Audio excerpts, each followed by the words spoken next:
ඔන්න ඉතින් අපි අද ඇවිල්ලා ඉන්නේ ලෝකේ අඩුම ගුරුත්වාකර්ෂණ බලයක් තියෙනවා කියන ස්ථානයට. ඒ හින්දාද මන් දන්නේ මට පොඩ්ඩක් පාවෙනවා කියනවා. ඒක නම් මම විලට කිව්වේ. ඇත්තට මෙහෙම වෙනසක් දෙන්නේ නැහැ. මොකද මේ මෑතකදී මේ සම්බන්ධයෙන් කරලා තියෙන පර්යේෂණවලදී අපිට අහන්න ලැබුණා මේ ස්ථානය තමයි ලෝකේ අඩුම ගුරුත්වාකර්ෂණ බලයක් තියෙන ස්ථානය කියලා. ඉතින් මං එහෙනම් කියන්නම් මම මේ කතා කරන ස්ථානය කොහෙද තියෙන්නේ කියලා. මේක තියෙන්නේ වෙන කොහෙවත් නෙමෙයි අපේ දකුණු ලකේ ගාලු පුරවරේ තමයි මේ ස්ථානේ පිටලා තියෙන්නේ. ඒ තමයි සංචාරකයන් බොහෝ දෙනෙක් අතර ප්‍රසිද්ධ ස්ථානයක් වන රෝමස්සල. ඉතින් අපි මේ වීඩියෝ එකෙන් රෝමස්සල ගැන තමයි ඔයගොල්ලන්ට තොරතුරු අරගෙන එන්නේ. ඉතින් ඔයගොල්ලෝ මේ ස්ථානයට මීට කලින් සමානක් වෙලාවට ඇවිල්ලත් ඇති. එහෙම නැතුවත් ඇති. කොහොම හරි මේ ස්ථානයට ආවොත් මේ රෝමස්සලට ආවොත් අනිවාර්යෙන්ම සංචාරකයෙක් යන්න ඕනේ ස්ථාන තුනක් තියෙනවා. ඒ අතර එකක් තමයි ජපන් සම චෛත්‍ය, අනිත් එක තමයි ජංගල් බීච්, ඊළඟ එක තමයි ශ්‍රී විවේකාරාමය. දැන් ගොඩක් සංචාරකයෝ මේ ස්ථානේ නරඹන්නවට පස්සේ ගොඩක් දුරට ওই ජපන් සම චෛත්‍යයටයි ජංගල් බීච් එකටයි යනවා. නමුත් ගොඩක් කට්ටියට අතපසු වන ස්ථානයක් තමයි ශ්‍රී විවේකාරාමය කියන්නේ. නමුත් ඒක අනිවාර්යයෙන්ම මෙහෙට ආවොත් නරඹන්නම ඕන ස්ථානයක්. ඉතින් මම මේ වීඩියෝ එකේදී ඒ ස්ථානය ගැන විස්තර අරගෙන එනවා. ඒ නිසා අපිත් එක්ක රැඳිලා ඉන්න. අපි එහෙනම් මුලින්ම යන්නේ ජපන් සාම චෛත්‍ය බලන්න. මේ ජපන් සාම චෛත්‍ය ගැන කියනවා නම් මේක 2005 වර්ෂයේ තමයි නිර්මාණය කරලා තියෙන්නේ. ඒ ජපන් ජාතික භික්ෂුන් වහන්සේ නමක්. ඉතින් මේ සාම චෛත්‍ය සාමය සහ සහජීවනය සංකේතවත් කරන ඉතාමත් අලංකාර ස්මාරකයක් විදියට අපිට හඳුන්වන්න පුළුවන්. අපිට මේ ජපන් සාම චෛත්‍ය ගාලු නගරයටත් ඉතාමත් හොඳින් දැක බලා ගැනීමේ හැකියාව තියෙනවා. ඒ වගේම මේ ස්ථානයේ සිට අපිට ගාලු නගරයත් ඉතාමත්ම දර්ශනීයව දැක බලා ගැනීමේ හැකියාව තියෙනවා. ඊට මතක් ඈතින් වෙන්න සීනිගම දේවාලයත් අපිට නැරඹීමේ හැකියාව තියෙනවා. ඉතින් අපි අද මේ ස්ථානයට එනකොට දවල් 12:00 වගේ වුණා. එතකොට මේ වෙලාවේ ඇත්තටම මේ ස්ථානයේ සංචාරය කරන්න තරම් සුදුසු වෙලාවක් නෙමෙයි. මොකද දැඩි හිරු රශ්මියක් මේ වෙලාවට පතිත වෙනවා මේ ස්ථානයට. ඒ නිසා ඒ හිරු රශ්මියෙන් අපිට ගොඩක් බාධා එල්ල වුණා. නමුත් මුහුදෙන් හමා එන ඒ සුළං රැලි නිසා අපේ ගතට දැනෙච්ච විඩාව ටිකක් හරි සංසිඳවා ගන්න හැකියාව ලැබුණා. ඉතින් ඒ හින්දා මේ ස්ථානය ඔයගොල්ලෝ නරඹන්න එනවා නම් වඩාත්ම උචිත වෙලාව තමයි සන්ධ්‍යා කාලය. ඒ කියන්නේ හවස 4න් පසුව මේ ස්ථානයට ඔයගොල්ලෝ ආවොත් මේ ස්ථානයේ සුන්දරත්වය ඉතාමත්ම හොඳින් ඕගොල්ලන්ට විඳ ගන්න හැකියාව තියෙනවා. ඉතින් රෝමස්සල ගැන කතා කරනකොට දිගු ඉතිහාසයක් තියෙන ස්ථානයක් රෝමස්සල කියලා කියන්නේ. ඉන්දියානු වීර කාව්‍යයක් වන රාමායනයත් එක්කත් සම්බන්ධ වෙනවා. ඔයාලා අහලා තියෙනවා රාමා සහ රාවණ අතර යුද්ධයක් ඇති වෙනවා. ඒතර ඒ යුද්ධය ඇති වෙච්ච අවස්ථාවේදී රාමාගේ සහෝදරයා ලක්ෂ්මන් ගොඩක් තුවාල වෙනවා. ඉතින් ඒ තුවාල සනීප කරන්න අවශ්‍ය කරන බෙහෙත් සකස් කරගන්න බෙහෙත් පැලෑටියක් අවශ්‍ය වෙනවා. ඒතර මේ බෙහෙත් පැලෑටි අරගෙන එන්න හනුමට තමයි රාම බාර කරන්නේ. ඉතින් හනුමා ඒ බෙහෙත් පැලෑටි අරගෙන එන්න පිටත් වෙලා යනවා. නමුත් ගියාට පස්සේ එයාට හනුමට ඒ බෙහෙත් පැලෑටිය මොකද්ද කියලා අමතක වෙනවා. ඉතින් ඒ නිසා එයා මොකද කරේ? ඒ බෙහෙත් පැලෑටි තියෙන මුළු කන්දම එයා ගලවගෙන අරගෙන එනවා.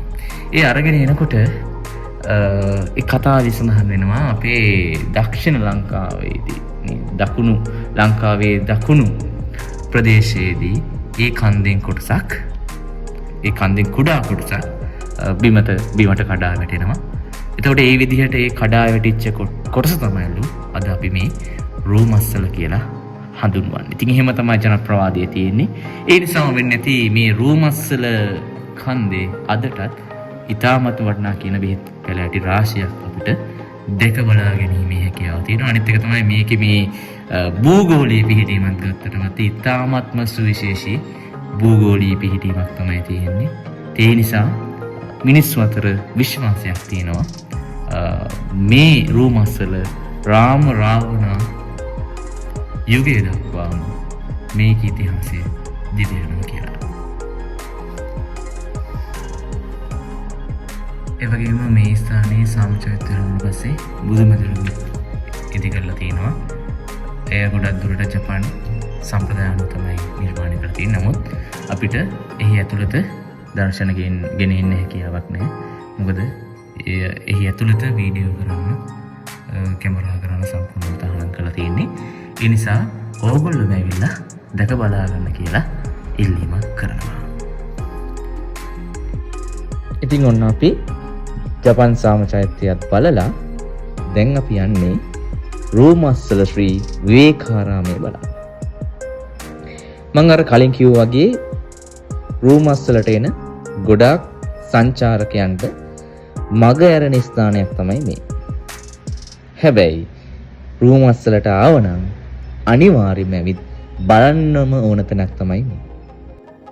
මේ ස්ථානයට ආවට පස්සේ ඇත්තටම මාර නිස්කලංක භාවයක් තමයි දැනෙන්නේ.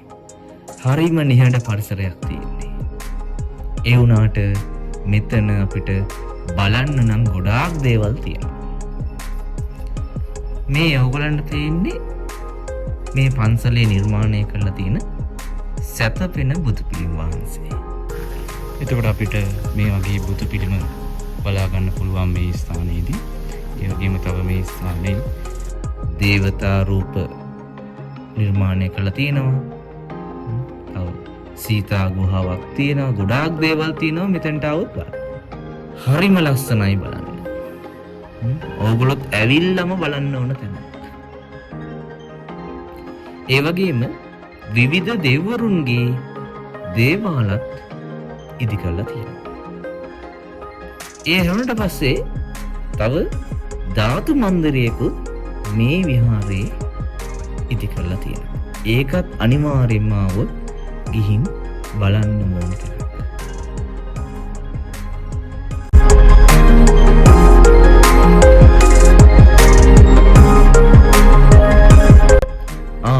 මේ බලන්නකො මේ කවුද මේ ඉන්නේ කියලා. මේ තමයි හනුමා දේවතාවුන් වහන්සේගේ ප්‍රතිමාව. මං කලින් කිව්වනේ මේ පන්සලට આવුත් ගොඩාක් දේවල් බලන්න තියෙනවා කියලා. ඉතින් ඒ වගේ බලන්න තියෙන තැනක් තමයි මේ සීතා ගුහාව කියලා කියන්නේ. ඉතින් මාත් ගියා සීතා ගුහාව බලන්න. ඉතින් මේ ඕගොල්ලන්ට මේ වීඩියෝ එකේ මේ දකින්න ලැබෙන්නේ අන්න ඒ කියපු සීතා ගුහාව තමයි. ඉතින් ඕගොල්ලොත් આવොත් අනිවාර්යෙන් බලන්න එන්න ඕන තැනක් මේක. මොකද පුංචි ගුහාවක් ඇතුලේ තමයි මෙය නිර්මාණය කරලා තියෙන්නේ. හරිම අපූර්වයි.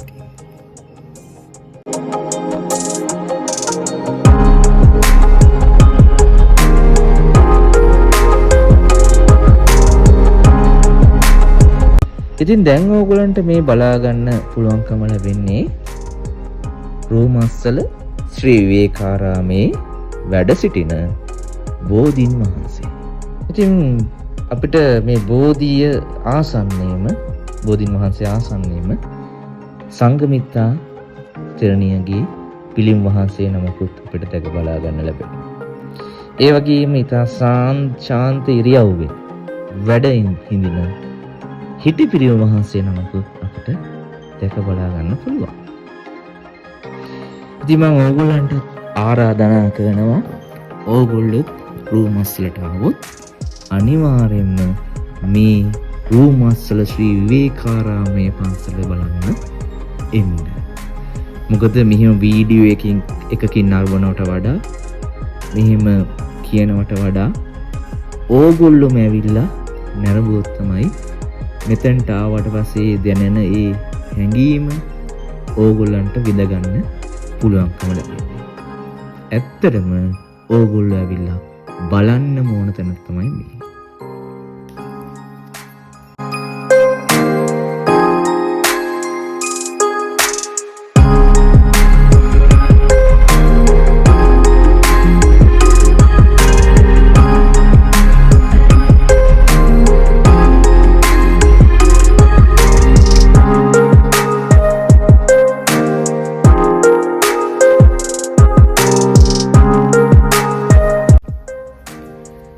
ඔන්න අපි දැන් මේ චාරිකාවේ බොහොම කැමැත්තෙම බලන් හිටපු තැනට තමයි දැන් යන්න ඉන්නේ. ඒ තමයි ජංගල් බීච්. මොකද අපි ජංගල් බීච් එකට යන්නේ හොඳට පැය දෙකක් විතර හිතේ හැටියට නා කියාගෙන ඉන්න. ඉතින් මේ ජංගල් බීච් එකට යන්නත් පාරවල් කිහිපයක් තියෙනවා. ඉතින් ඒ අතරින් අපි තෝරගත්තේ මේ මාර්ගය. නැත්තම් ඔයගලන්ට පුළුවන් ජපන් සාම චෛත්‍ය බලන්න ආවට පස්සේ එතනිනුත් පාරක් තියෙනවා යන්න. පල්ලෙහාට බැහැලා යන්න. නමුත් අපි මේ පාරෙන් තමයි අපි ජංගල් බීච් එකට යන්න තෝරගත්තේ. ඇත්තටම ජංගල් බීච් කියන්නේ ඒකේ සිංහ තීරම ගත්තොත් කැලෑවෙරළ. ඇත්තටම කැලෑවෙරළක්ම තමයි. මොකද කැලෑවක් මැද්දෙන් තමයි අපිට මේ බීච් එකට යන්න තියෙන්නේ. ඉතින් ඔයගොල්ලන්ට පේන්නේ ඇතිනේ. දෙපැත්තෙම කැලෑව තියෙන්නේ. ඉතින් ඒ අතර පොඩි පොඩි කඩවල් එහෙමත් දාලා තියෙන. ඉතින් ඔයගොල්ලන්ට තිබහනිවා ගන්න මොන හරි ගන්න පුළුවන්. කන්න පොඩි පොඩි ಜಾති ගන්න තැන් තියෙනවා. ඉතින් තව එකක් කියන්න ඕන. මේක ඉතින් මේ කැලෑව රක්ෂිතයක්. ඒ නිසා මේ කැලේ තියෙන කිසිම ශාකයකට අඩු ගානේ කොළයකටවත් හානියක් කරන්න බෑ. මොකද එහෙම වුණොත් විශාල දඩ මුදලක් ගෙවන්නත් සිද්ධ වෙයි. ඒ වගේම කියන්න ඕන ඔයගොල්ලෝ අරගෙන යන පොලිතින් ප්ලාස්ටික් ඒ වගේ දේවල් නම් දාලා ඉන්න එපා. මේ කැලේට මුදා හරින්න එපා. එහෙම වුණොත් මේ තියෙන සුන්දරත්වය නැති වෙලා යන්න පුළුවන්. ඉතින් මේ දේවලුත් හිතේ තියාගෙන තමයි ඔයගොල්ලෝ රෝමස්සල එනවා නම් එන්න ඕන. ජංගල් බීච් යනවා නම් යන්න ඕන. අපි ඔහොම දිගටම කැලෑ පාර දිගේ ආවා ඉස්සරහට. ආවට පස්සේ අපි අවසානයේ කැලෑවෙරළ වෙත නැත්තම් ජංගල් බීච් වෙත ළඟා වුණා. එතකොට අපි මේ ජංගල් බීච් එකට එනකොට සවස් 4 විතර ඇති. ඇත්තටම මේ වෙලාව තමයි ජංගල් බීච් එකේ සංචාරය කරනවා නම් සංචාරය කරන්න හොඳම වෙලාව. මොකද ඕගොල්ලන්ට ඉර බැසගෙන යන සුන්දර සන්ධ්‍යාවක ඒ සුන්දරත්වයේ විඳින්න ඉතාමත්ම හොඳ අවස්ථාවක් තියෙනවා. ඉතින් අපිත් ඒ සුන්දරත්වය විඳගත්තා. එතකොට අපි දැක්ක ගොඩක්ම විදේශික සංචාරකයෝ මේ ස්ථානයේ නරඹන්න ඇවිල්ලා හිටියා. එතකොට ඒගොල්ලන්ට ඒ අවශ්‍ය කරන පහසුකම් මේ ස්ථානයේ සපයලා තිබ්බා. ඒ වගේම ගොඩාක් දේශීය සංචාරකයෝ මේ ස්ථානයේ සුන්දරත්වය විඳගන්න විනෝද වෙන්න ඇවිත් හිටියා. ඇත්තටම මේ ජංගල් බීච් එක නාන්න කියාපු තැන ඉතාමත්ම ආරක්ෂාකාරී තැන. නානවනම් කුඩා ළමයි එක්ක ඇවිල්ලා විනෝද වෙන්න පුළුවන් ඕගොල්ලන්ට. කිසිම බය වෙන්න දෙයක් නැහැ. ඒ වගේම ඕගොල්ලන්ට බෝට්ටු සවාරිය යන්න ඕන නම් ඒකටත් අවස්ථාව තියෙනවා. යම් කිසි මුදලක් ගෙවලා ඕගොල්ලන්ට බෝට්ටු සවාරිත් යන්න පුළුවන්. ඉතින් අපිත් මෙතන පෑ දෙකක් විතර නෑම. ඒ වගේම සෙල්ලම් කරා, නැටුවා, විනෝද වුණා. ජීවිතේ ඇත්ති තරම් වින්දා මේ පෑ දෙකේ. ඒ වගේම ස්වභාව සෞන්දර්යයත් ඉතාමත්ම හොඳට වින්දා. ඔයගලන්ට පේනවා ඇති ඉර කෙමින් බැසගෙන යන අවස්ථාව, ඒ සුන්දර අවස්ථාව. ඉතින් ඒකත් අපිට වීඩියෝ කරගන්න අවස්ථාව ලැබුණා මේ ස්ථානයේදී. ඇත්තටම ස්වභාව සෞන්දර්යය විඳින්න කියාපු තැනක්. ඒ නිසා මම ඕගොල්ලන්ට ආරාධනා කරනවා ඕගොල්ලෝ රූමස් වලට එන්න ඇවිල්ලා මේ ජංගල් බීච් එකට ඇවිල්ලා යන්න. වඩාත්ම හොඳයි අපි ආපු වෙලාවට. ඒ කියන්නේ හවස 4න් පස්සේ වගේ එනවනම් ඕගොල්ලන්ට මේ සුන්දරත්වය ඉතාමත් හොඳින් විඳ ගන්න පුළුවන්. හැබැයි ඕගොල්ලෝ සුන්දරත්වය විඳ ගන්නවා වගේම තව දෙයක් ගැන බලන්න. ඒ තමයි පරිසරය. මේ පරිසරයත් ඕගොල්ලෝ ආරක්ෂා කරගන්න ඕනේ. මම කලින් කිව්වා වගේ මේ පරිසරයට කිසිම අපද්‍රව්‍යයක් එක් කරන්න එපා. එහෙම වුණොත් මේ පරිසරයේ තියෙන මේ සුන්දරත්වය තාමත් ඉක්මනින් නැති වෙලා යයි. අපිට අනාගතේ මේ වගේ සුන්දර වෙරළ තීරයක් දැක ගන්න ලැබෙන එකක් නෙවෙයි. ඒ නිසා ඔයගොල්ලන්ට අනාගතේ ඒ වගේම ඔයගොල්ලන්ගේ අනාගත පරපුරට මේ තැන මේ විදිහටම ආරක්ෂා කරලා දී යුතුයි. ඒක අපි හැමෝගෙම ඒක අපි හැමෝගෙම වගකීම. ඒ නිසා ඒ ගැන හිතන්න කියලා මම ඔයගොල්ලන්ට මතක් කරනවා. ඉතින් එහෙනම් අපේ මේ රූමස්සල චාරිකාව මෙතනින් නිමවට පත් කරනවා. නැවතත් මේ වගේ චාරිකාවකින් මුණ ගැනීමේ බලාපොරොත්තු ඇතිව අදට මම ඕගොල්ලන්ගෙන් සමුගන්නවා. ඉතින් ඕගොල්ලන්ට මතක් කරන්න ඕන ඉතින් මගේ මේ වීඩියෝ එක හොඳ නම් ලයික් එකක් දාන්න. ඊට ඕගොල්ලන්ගේ අදහස් කමෙන්ට් කරන්න.